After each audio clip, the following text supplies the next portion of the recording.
Ku nyanyi haleluya,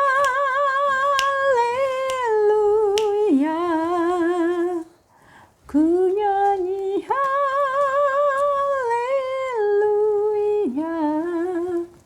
Sungguh kau hebat, ajaib perkasa perbuatanmu di hidupku. Kita berdoa. Kami mengucap syukur untuk fellowship kami malam hari ini, Kristus. Kami mengucap syukur untuk fasilitas internet, laptop, handphone yang bisa kami boleh pakai. Kami mengucap syukur untuk setiap tempat di mana saat ini kami berada. Kami mengucap syukur karena kami tahu malaikat Tuhan mengawal setiap tempat di mana kami berada. Sehingga ke fellowship kami malam hari ini, ketika hati kami akan mendengarkan kebenaran firman Tuhan, kami boleh fokus. Dan hamba-Mu siap untuk menyampaikan kebenaran firman Tuhan. Dan kami sekalian siap untuk Tuhan didik. Amin. Shalom. Yes. Tema kita malam ini betul luar biasa temanya. Semangat tanpa batas, spirit without borders, tanpa batas. Sebenarnya tema itu langsung membawa Bunda pada satu pertanyaan. Benar nggak semangat itu nggak ada batasnya?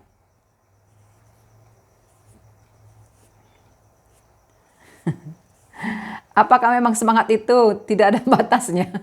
Kenyataannya kita sering berada di kondisi tanpa semangat atau kehilangan semangat ya. Tapi okelah, tidak apa-apa. Semoga dengan tema malam hari ini semangat kita kembali dinyalakan. Kita baca dulu firman Tuhan dari Roma pasal 12 ayat 11. Roma pasal 12 ayat 11. Dikatakan seperti ini. Janganlah kendaknya kerajinanmu kendor, biarlah rohmu menyala-nyala dan layanilah Tuhan. Janganlah kendaknya kerajinanmu kendor, biarlah rohmu menyala-nyala dan layanilah Tuhan. Semangat, apa sih artinya? Atau apa sih kata lain dari semangat? Sinonim dari semangat yang biasa kalian dengarkan itu apa? Ayo semangat dong, itu sedang bicara tentang apa?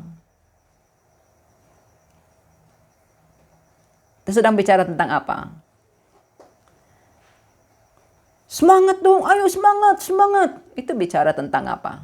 Tentang gairah. Tentang apa lagi? Tentang antusias. Tentang apa lagi? Tentang minat. Itu kata lain dari semangat. Tentang apa lagi? Kemauan yang sangat kuat. Itu. Jadi kalau kita mengatakan kepada seseorang, ayo semangat dong, kita sedang berusaha mempush semangatnya, mempush gairahnya, kemudian minatnya supaya kembali berapi-api. Jadi itulah yang disebut dengan semangat. Dan kalau kita renungkan, semangat itu sangat penting dalam kehidupan kita. Sangat penting dalam membangun apa saja. Kuliah, pelayanan, pekerjaan, meraih cita-cita, mencari teman hidup, mengurus anak, mengurus suami, mengurus istri. Ya kan Nora? Perlu semangat. Coba kalau yang sudah jadi istri nggak punya semangat mengurus suami, apa yang terjadi? Nande, ya, beb, bikin kopi dong. Bikinlah sendiri. Bisa seperti itu. Tapi kalau semangat mengurus suami, nggak diminta pun cuma satu bahasa ya kan, Mama Johanna ya. Satu bahasa tubuhnya saja. Langsung, siap 86. Langsung begitu. Kenapa? Karena ada semangat. Kata lainnya yang lebih hot, ada gairah gitu loh. Itu bagi yang sudah menikah. Ya toh? Tapi apakah yang bagi belum menikah nggak juga seperti itu? Seperti itu. Seperti tadilah yang menyelesaikan studinya. Coba kalau dia nggak punya semangat. Nggak ada corona pun nggak kelar-kelar. Tapi karena dia punya semangat, ada kemauannya, ada niatnya, ya. Meskipun Bunda jelas tidak setuju dengan apa yang dikatakan tadi. Abang apa tadi yang bilang tadi? Di masa corona ini, pandemi ini nggak ada hal yang bisa disyukuri. Sebenarnya dia bilang, banyak hal yang bisa disyukuri. Lebih banyak waktu dengan keluarga, ya kan Bang Andri? Ya kan Nora? Lebih banyak waktu dengan keluarga, lebih banyak waktu menikmati rumah. Yang tadinya dia sudah nggak ngeh cat rumahnya warna apa, sekarang jadi ngeh, oh iya, oh nah rumahku catnya ternyata ini, begitu ya. Oh rumahku ternyata di jalan ini, begitunya. Jadi ada lebih banyak waktu untuk kita mengenal diri, mengenal keluarga, hal-hal yang patut untuk kita syukuri. Ada banyak lagi yang lainnya. Bagaimana Tuhan memberi kita tanda kutip dengan cara ya dipaksa istirahat. Memberikan waktu untuk diri sendiri dan keluarga maupun teman dan sahabat. Meskipun kita menjadi jarang bertemu, tapi banyak sekali yang bisa untuk disyukuri. Nah, kembali kepada yang tadi, memiliki semangat, kita akan dimampukan untuk menghadapi kondisi apapun. Jadi makanya kalau kita Amsal mengatakan hati yang gembira adalah obat yang mujarab. Hati yang gembira, hati yang punya gairah, hati yang punya kemauan, hati yang punya antusias, ya itu obat yang mujarab. Jadi misalkan kamu makan BPK pun, BPK di depan matandu, kalau kamu gak semangat memakannya, gak akan jadi apa-apa. Gak akan jadi gizi itu. Apalagi kalau sambil mengeluh, BPK ini coba kalau mamaku yang masak ini akan seperti ini. Meskipun kamu makan satu piring gak berdampak. Tapi kalau kamu punya gairah makannya, meskipun sesungguhnya tampilannya jelek, sebenarnya gak terlalu enak, tapi karena kamu berantusias, bergairah memakannya, itu akan berdampak sangat luar biasa bagi tubuh kamu. Semangat itu menjadi satu modal untuk kita menghadapi apapun, bukan cuma menghadapi apapun. Semangat akan menjadi sesuatu yang membuat kita selalu punya pengharapan meskipun kondisi di sekitar kita sebenarnya sudah nyaris tak mungkin untuk berpengharapan. Tapi kalau punya semangat, bahkan dalam kondisi yang negatif pun kita bisa temukan hal yang positif. Itu kalau punya semangat.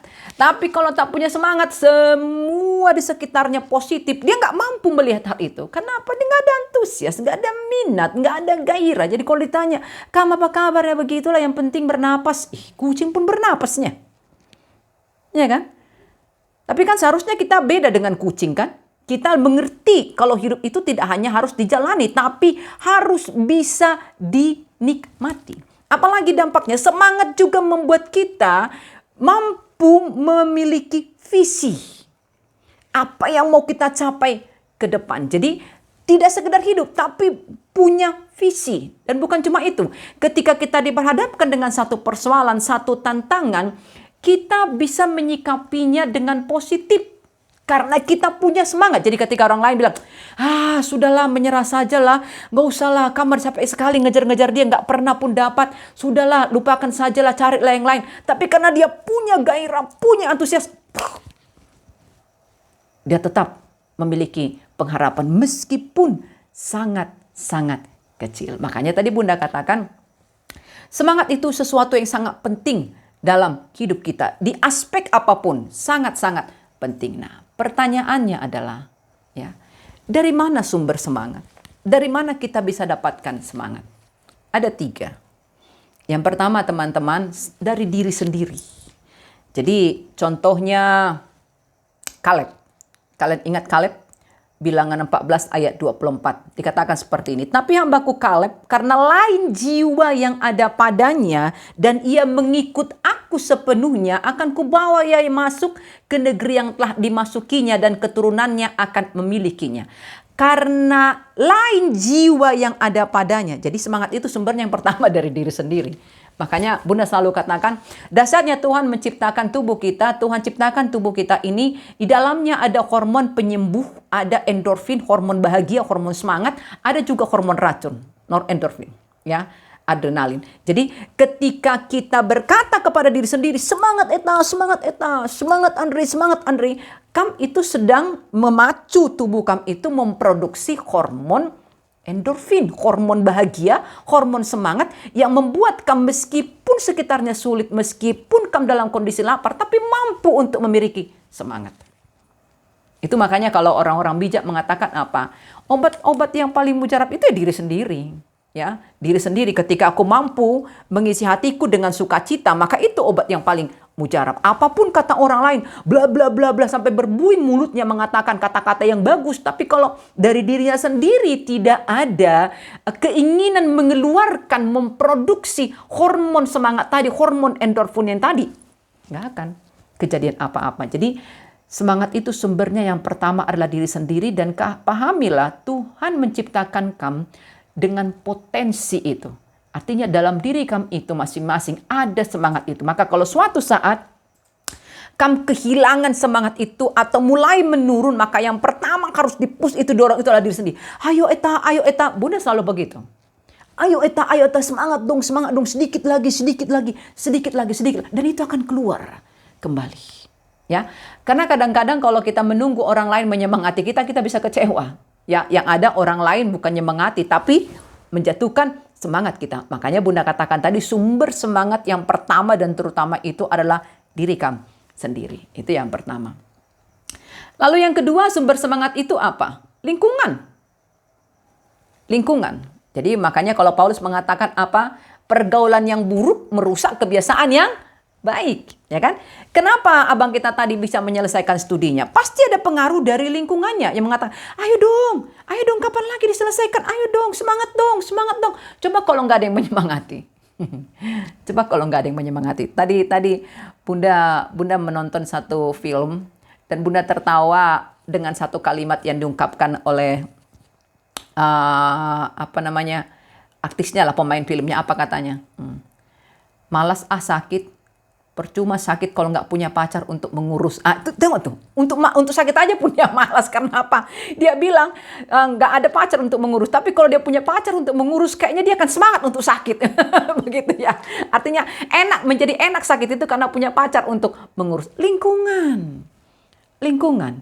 Ya, jadi itu sangat-sangat mempengaruhi. Makanya firman Tuhan mengatakan itu tadi, penting memiliki komunitas yang baik, komunitas yang sehat. Kalau kamu dikelilingi oleh orang-orang yang pesimis, apa yang terjadi Mama Johana? Ya kamu akan jadi pesimis.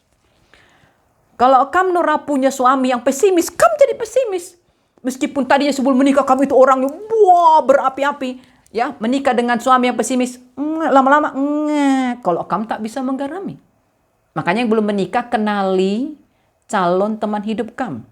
Jangan menikah dengan orang yang tidak kamu kenali. Jeda iklan, ya, nanti menyesal kamu. Ya, itu pentingnya. Karena apa? Lingkungan orang terdekat itu penting sekali untuk mempengaruhi kehidupan kita. Matius 8 ayat 1 contohnya. Ingat ketika Yesus muncul dengan pelayanannya, orang dikatakan berbondong-bondong mengikuti dia. Kenapa orang berbondong-bondong sampai tinggalkan pekerjaannya, tinggalkan rumahnya, tinggalkan keluarganya? Karena sekitarnya seperti itu. Jadi mereka akhirnya ngikut. Coba sekitarnya mengatakan, udah malas, apa sih dia dikerjakannya? Maka nggak akan ada yang disebut dengan berbondong-bondong. Tapi karena sekitarnya berbondong-bondong, dia pun apa sih? Meskipun ditanya, lu ngapain sih? Nggak tahu. Tapi dia ngikut aja. Lingkungan penting sekali mempengaruhi apakah kita akan tetap bersemangat atau tidak. Dan Bunda berharap sekali di komunitas tim musik dan tim multimedia ini, kita ini adalah orang-orang yang punya semangat yang berapi-api. Semangat yang menyala-nyala. Jadi ketika ada satu orang yang sedang turun, yang lain bisa, ayo dong, seperti itu. Nah, itu akan mampu mempengaruhi orang yang sedang jatuh tadi semangatnya untuk kemudian bangkit lagi. Yang paling manis adalah sumber yang ketiga. Dari mana sumber yang ketiga semangat kita? Apa yang ketiga? Sumber yang ketiga dari mana? Dari Tuhan. Contohnya Paulus. 2 Korintus 4 ayat 16 dikatakan seperti ini. Sebab itu kami tidak tawar hati meskipun manusia lahiriah kami semakin merosot, namun manusia batinnya kami dibaharui dari sehari ke sehari. Kenapa Paulus mampu mengatakan seperti itu di semua tantangan pelayanan? Kenal Paulus ya? Tahu pelayanan Paulus ya? Keluar masuk penjara. Segitu hebatnya tantangan yang dialaminya, berubah kehidupannya dari sebelum rasul dengan setelah menjadi rasul. Dia keluar dari zona nyaman. Tapi kenapa dia bisa memiliki semangat yang berapi-api? Karena ini tadi. Dia yakin meskipun secara fisik dia lemah, tapi hari ke hari rohnya Tuhan baharui. Manusia batiniahnya Tuhan baharui. Itu yang luar biasa. Jadi kalau buat Bunda sendiri, udah berapa bulan pandemi ini? Hampir 5 bulan? COVID ini, kalau nggak punya Tuhan, gila. Kalau nggak punya Tuhan, gila kita ini. Kalau buat Bunda sendiri, kalau nggak punya Tuhan. Tapi karena Bunda punya Tuhan, mengimani Tuhan, mengenal Tuhan, akhirnya apa? Itu tadi, selalu ada alasan untuk bersyukur, Bang. Selalu ada alasan untuk bersyukur, Kak. Meskipun kondisinya, kenyataannya masih sangat sulit, selalu ada alasan untuk bersyukur. Contoh, mungkin sebagian sudah tahu, ketika mami Bunda meninggal di kondisi pandemi, Bunda tidak bisa pulang, dan baru bisa pulang 2 minggu yang lalu. Baru bisa pulang. Itu pun hanya melihat pusaranya saja. Itu pukulan yang sangat berat, duka yang sangat berat, yang luar biasa membuat hati Bunda hancur seperti itu. Tapi karena Bunda punya Tuhan, Bunda tahu dia tidak pernah salah dengan apapun yang dilakukannya meskipun tidak masuk akal. Ketika dia dinyatakan sakit, pandemi ada, kemudian ditutup penerbangan, Bunda berdoa kepada Tuhan dengan sangat khusyuk. Izinkan aku bertemu. Makanya Bunda janjikan ke mami Bunda, selepas COVID aku pasti pulang. Tapi kenyataannya apa yang terjadi? Doa Bunda, ya, Tuhan jawab dengan cara yang berbeda. Mami Bunda meninggal. Dan ketika meninggal, Bunda tak bisa pulang karena nggak ada penerbangan sama sekali. Sampai detik ini Bunda bicara ke kalian tentang hal itu, tak sekalipun Bunda bertanya kepada Tuhan, mengapa ya Tuhan? Enggak. Karena kenapa? Balik lagi. Meskipun badan Bunda merosot, 3 hari setelah mami dimakamkan itu, Bunda sakit selama seminggu. Panasnya tinggi, badan itu nggak bisa digerakkan, seperti dipalu, seperti ditusuk. Efek apa? Psikis, ya, psikis. Panasnya sangat tinggi dan nggak ngerti mau diapain, nggak ada selera makan sama sekali. Tapi karena Bunda terus bilang ke Tuhan, pasti sanggup, Tuhan tolong. Hanya begitu doang, begitu doang. Akhirnya Bunda punya kekuatan, punya semangat, dan Bunda dimampukan akhirnya mendaftarkan. Ternyata ada begitu banyak hal yang bisa Bunda syukuri ketika mami Bunda dipanggil di kondisi pandemi. Banyak sekali yang bisa disyukuri. Nah, itu sebabnya Paulus katakan lagi di 2 Timotius 1 ayat 7. Apa katanya? Sebab Allah memberikan kepada kita bukan roh ketakutan, tapi roh yang membangkitkan kekuatan, kasih dan ketertiban. Lihat gak itu dahsyatnya? Ya. Selain Tuhan menciptakan tubuh kita dengan hormon penyembuh, hormon bahagia yang Bunda sebutkan tadi, Tuhan juga taruh roh plek yang menjadi alasan sesungguhnya untuk kita untuk selalu menemukan kekuatan, selalu menemukan semangat, walau sekitar kita berkata sudah tak ada alasan untuk hal tersebut. Ketika suami tak mendukung, ketika istri tak mendukung, orang tua, kekasih, siapapun tak mendukung, tetap punya alasan untuk menemukan kekuatan dan semangat. Siapa itu? Tuhan. Karena rohnya dia taruhkan di dalam diri kita. Nah, tapi Bunda, kenyataannya kita sering kehilangan semangat. Betul. Bahkan nyaris bukan cuma hilang, sudah tak punya lagi.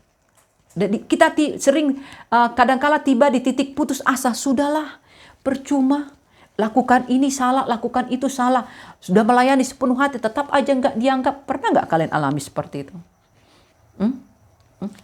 Kita dituntut melakukan pembaharuan. Ayo dong, apa dong pembaharuan kalian? Bikin sesuatu yang berbeda kek. Tapi begitu dibikin sesuatu yang berbeda, apa sih? Dipotong, tidak didukung. Itu bisa membuat kita menjadi ciut. Bisa membuat kita, capek apalagi kalau misalkan namanya tim musik dengan tim multimedia. Katakan ada 5, 3 antusias, 2 enggak. Ini bisa mempengaruhi. Kok ya aku aja gitu yang capek ya. Tapi nanti kalau misalkan, oke banget ya tim musik, ada namanya di situ. Kayak gimana gitu rasanya ya. Kan selalu ada orang-orang yang seperti itu kan. Nama ada di situ, tapi kinerjanya nggak ada gitu loh. Cuma numpang doang gitu kan. Giliran positif, muncul. Giliran negatif, menjauh. Nah seperti itu. Selalu ada saatnya kita di kondisi seperti itu ya. Apa sih yang membuat kita berada di kondisi itu, kehilangan semangat dan juga menurun semangatnya apa? Yang pertama itu sikap apatis. Makanya penting sekali khususnya dalam pelayanan ini, kita menjaga jangan sampai kita terjebak di sikap ini, tidak peduli, masa bodoh. Ya. Apalagi sekarang kan kondisi pandemi ini membuat pelayanan kita kan kebanyakannya jadi online toh. jadi online. Jadi ayo dong kita latihan apa segala macam. Sudahlah, begitu-begitu sajalah. Nah, Bunda tahu, Bunda beberapa kali ikuti ibadah itu kan online. Tapi kan pasti ada, Bunda yakin sekali ketika ibadahnya online, pasti ada orang yang mengkritik, pasti ada orang yang bilang, tiap minggu begini-begini aja, macam nonton TV. Pasti ada orang yang bilang begitu kan. Artinya yang menuntut ada satu kreativitas lah gitu, supaya jangan macam nonton TV yang beribadah itu macam begitulah ya kan. Tapi coba kalau dia ditanya, terus kamu punya ide seperti apa? Ya pokoknya kalian pikirkan lah. Itu kan. Itu bisa membuat kita akhirnya apa? Masa bodoh. Emangnya gereja ini punya aku? Aku yang punya gereja ini? Enggaknya. Kita semuanya punya gereja. Tapi kenapa cuma aku doang yang sibuk mikirin begitu? Apalagi kalau sampai di rumah, kami lihat Mamandu seperti ini. Kenapa aku pusing kali, aku gak ngerti aku kayak mana caranya mak ya. Supaya agak-agak berubah lu sedikit ibadah ini ya kan. Sampai kamu gak selera makan. Ya kan, apa kata Mamandu? Macam kamu yang punya gereja ini. Ya kan? Tim kamu mikirin gak itu? Ya, pendetanya mikirin gak? Majelisnya mikirin gak? Ya, pokoknya mereka bilang supaya kami kreatif aja, tapi gak ngerti apa yang harus dilakukan. Itu bisa, tekanan itu bisa membuat kita tiba di titik apatis, masa bodoh. Dan Bunda berharap tidak terjadi seperti itu di tim musik dan tim multimedia ini. Ya, kalaupun mulai terjadi, bertobatlah. Itu yang pertama. Yang kedua, apa yang bisa menyebabkan semangat kita itu luntur menjadi patah semangat? Apa? Pekerjaan iblis yang membelokkan fokus kita. Dan spesial tentang hal ini Bunda harus waspadakan. Itu pentingnya selalu mendoakan orang-orang terdekat kita yang sudah menikah. Kalau hanya istrinya yang melayani di tim musik dan multimedia ini, suaminya tidak, doakanlah suami kamu. Karena iblis biasanya menyerang kita itu lewat orang-orang terdekat kita. Jadi yang punya pacar, didoakanlah pacarnya. Ya, supaya jangan bermasalah ketika kamu harus bertugas misalnya untuk multimedia, untuk tim musik, ternyata pacar kamu menuntut-nuntut bla bla bla bla bla bla, masuk akal sih tuntutannya tapi kok nggak ngerti-ngerti gitu ya kan. Nah, hati-hati dengan hal itu. Akhirnya fokus kita bisa berubah. Bisa seperti itu. Ya kan Nora kan? Dialami kan Nora ya? Nah itu. Ya.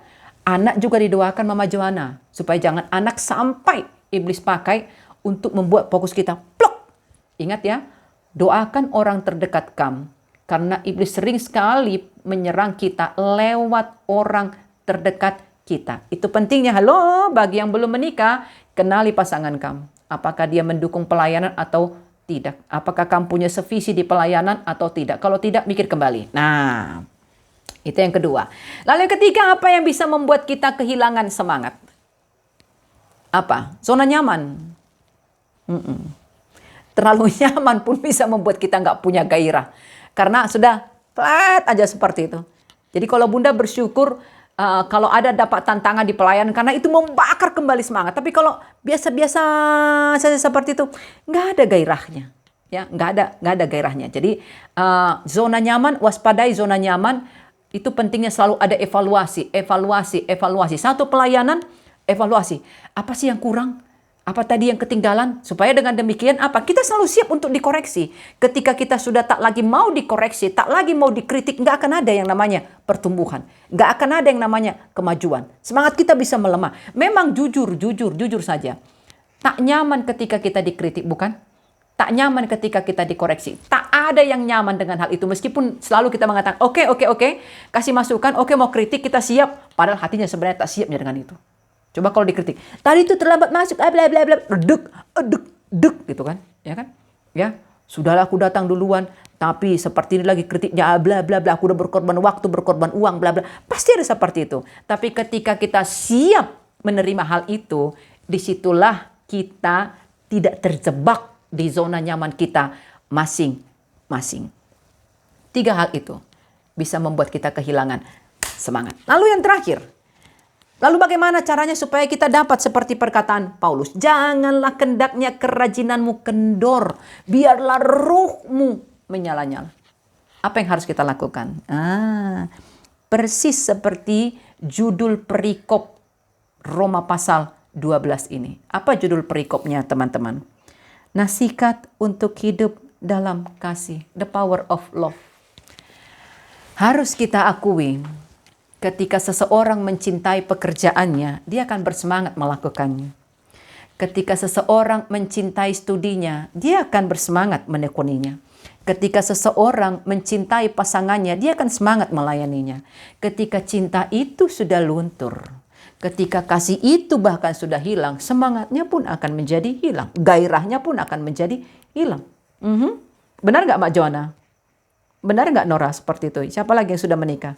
Ya, benar nggak ya seperti itu? Yes. Kasih itu adalah kebutuhan mendasar kita. Jadi menjaga api kita supaya tetap menyala, milikilah cinta kepada Tuhan. Cinta yang tidak pernah berhenti.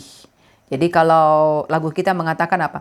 Ku jatuh cinta padanya, tambah dan dalamnya, tambah dan dalam lagi. Kepada pelayanan ini pun seperti itu. Cinta kamu kepada pelayanan ini perlu diperbaharui hari lepas hari. Perlu dijaga. Jadi apa istilahnya yang punya kendaraan, yang punya mobil? Itu tune up. Itu istilahnya ya? Tune up ya? Betul nggak itu? Mesinnya itu perlu dijaga. Nah, cinta pun seperti itu. Cinta kepada Tuhan itu perlu dirawat loh. Hati-hati. Banyak hal yang bisa membuat cinta kita kepada Tuhan itu menjadi luntur. Kecewa. Kepahitan. Ya toh? Itu bisa membuat cinta kita kepada Tuhan, kepada pelayanan ini, akhirnya gairah kita menjadi berkurang. Bisa. Makanya penting sekali mencintai Tuhan. Apa kata Tuhan? Kasihilah Tuhan Allahmu dengan segenap. Yes. Jadi, kamu tidak bisa mengasihi Tuhan hanya dengan talenta yang kamu punya. Ketika kamu punya keahlian bermain musik, kamu memang memainkan musiknya, tapi roh kamu nggak ada di situ, nggak akan terjadi apapun. Itu nggak akan berdampak. Tapi ketika kamu mencintai Tuhan dengan talenta yang kamu miliki, dengan roh yang kamu miliki, dengan jiwa yang kamu miliki, maka setiap kali kamu bermain musik, itu akan berdampak kepada yang mendengarkan. Itu akan menjadi berkat. Itu pentingnya cinta. Untuk membuat kita bergairah melakukan apapun. Itu yang pertama. Lalu yang kedua, bagaimana caranya supaya semangat kita tidak kendor, tapi roh kita selalu menyala-nyala. Kenali siapa yang kamu layani. Kenali siapa yang kamu layani. Semakin kamu mengenalnya, wah, kamu akan semakin bergairah melayaninya. Hosea pasal 4 ayat 6. Ya, umatku binasa karena tidak mengenal Tuhan, atau seperti perkataan Paulus Filipi pasal 3 ayat 10. Yang ku kehendaki adalah mengenal Dia. Paulus itu sepanjang hidupnya terus mengejar pengenalan akan Tuhan, sehingga apa yang terjadi? Dia mampu tiba di titik pernyataan, bagiku hidup Kristus, mati untung. Karena kenapa? Dia terus mengejar pengenalan akan Tuhan. Mengenal Tuhan ternyata lebih dari apapun. Jadi kenapa akhirnya orang bisa mundur dari pelayanan? Kenapa bahkan yang tadinya dia semangatnya luar biasa? Bunda kenal satu orang di satu perusahaan Honda. Luar biasa pelayanan. Sejak Bunda tiba di tempat itu, sejak Bunda terlibat di pelayanan di tempat itu, dia adalah orang yang luar biasa pelayanannya. Selalu hadir lebih dahulu, dia pegang musik, dia pegang multimedia karena kekurangan SDM. Tapi kamu tahu apa yang terjadi? Dia akhirnya pindah keyakinan. Dia meninggalkan Tuhan. Kenapa dia meninggalkan Tuhan? Kenapa? Dia tak kenal Tuhan. Ketika doanya soal teman hidup, tidak Tuhan kabulkan di target yang dia katakan. Jadi dia berdoa seperti ini. Tuhan, usia 28 tahun aku targetkan untuk menikah. Dia bahkan sampai 2 puasa untuk hal itu. Ternyata sampai lewat 28 tahun dia tak kunjung memiliki teman hidup. Dia kecewa kepada Tuhan. Efek dari kecewanya itu apa yang terjadi? Dia tinggalkan Tuhan. Dia akhirnya menjalin hubungan dengan seorang yang berbeda keyakinan dengannya, dan akhirnya menikah dengan orang itu. Tak kenal Tuhan. Coba kalau dia kenal Tuhan. Tuhan yang bagaimana? Tuhan yang berkuasa menjawab semua doanya, tapi juga Tuhan yang berkuasa menolak doanya. Maka dia akan tunduk pada otoritas Tuhan dalam hidupnya. Nggak akan kendor pelayanannya. Nggak akan kendor. Jadi kenapa ada banyak orang akhirnya mundur dari pelayanan? Dia nggak kenal siapa yang dilayaninya. Kalau dia kenali siapa yang dilayaninya, rohnya akan tetap terjagai.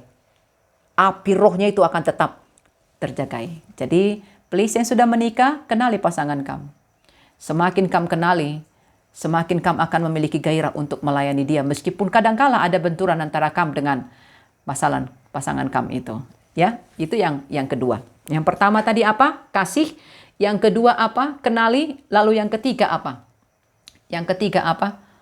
Fokus kepada tujuan kamu melayani. Apa sih tujuan kamu melayani?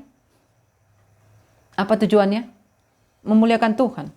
Apa sih tujuan kamu melayani? Menyenangkanmu, senangkanmu. Malam ini kita berfellowship, Tuhan sudah senang. Tapi pertanyaannya adalah apakah Tuhan puas dengan fellowship kita malam hari ini? Belum tentu. Tuhan baru tiba di titik puas kalau Tuhan temukan masing-masing hati kita, dimanapun malam ini kita berada, memang fokus kepada Tuhan. Terlepas dari semua hambatan yang kita dapatkan ketika kita berzoom, berfellowship malam hari ini, entah internet lah, entah baterai lah, entah apapun itu, kuota, apa segala macamnya. Terlepas dari itu, tapi ketika hati kita fokus kepada Tuhan, maka di situ roh kita akan menyala-nyala. Makanya Bunda selalu katakan seperti ini ketika ada banyak jemaat seperti kalian bikin alasan, aduh nggak fokus nih ibadahnya, pengkhotbahnya bla bla, apalagi yang ibadah online. Banyak sekali tantangannya kan? Ibadah online kan? Kamu di rumah terus nonton TV, nonton penatuannya liturgis, pendetanya khotbah bla bla bla. Itu banyak sekali godaannya. Yang sambil ngemil lah, ya kan Agnes ya? Sambil ngemil ibadah. Itu bisa, itu kan. Kalau misalkan khotbahnya sudah mulai bosan, mulailah ya kan, kemana-mana dulu. Padahal kan sebenarnya sama aja. Ya, sama aja inti dari ibadah di rumah dengan ibadah di gereja kan sama kan. Menikmati hadirat Tuhan kan seperti itu. Kalau kita fokus ke Tuhannya. Tapi kalau kita nggak fokus kepada Tuhannya, ya memang ya, cepat sekali pikiran kita ini bercabang-cabang. Maka Bunda berharap sekali dengan tema malam hari ini, semangat yang tanpa batas akan menjadi tanpa batas ketika kita lakukan yang tadi itu. Kita jaga api cinta kita kepada Tuhan, kita terus bertumbuh dalam pengenalan akan Tuhan, dan kita fokus kepada Dia yang kita layani, maka api pelayanan kita akan terus menyala-nyala. Ya, tanpa batas semangat kita. Tapi begitu kita kehilangan yang tiga tadi, waspadalah teman-teman. Nggak usah menunggu ada niat. Begitu ada kesempatan, peletak, kita akan kehilangan gairah dalam pelayanan ini. Seperti itu dari Bunda. Oke, ada yang mau bertanya, ada yang mau protes, ada yang mengatakan sesuatu, silakan.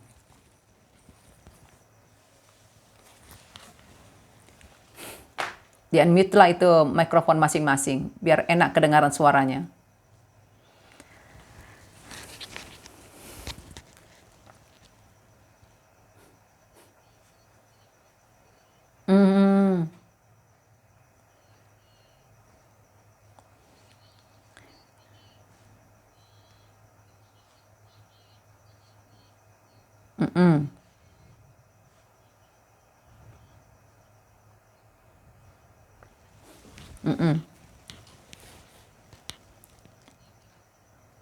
Iya, jadi apa yang dikatakan orang tua itu masuk akal sih.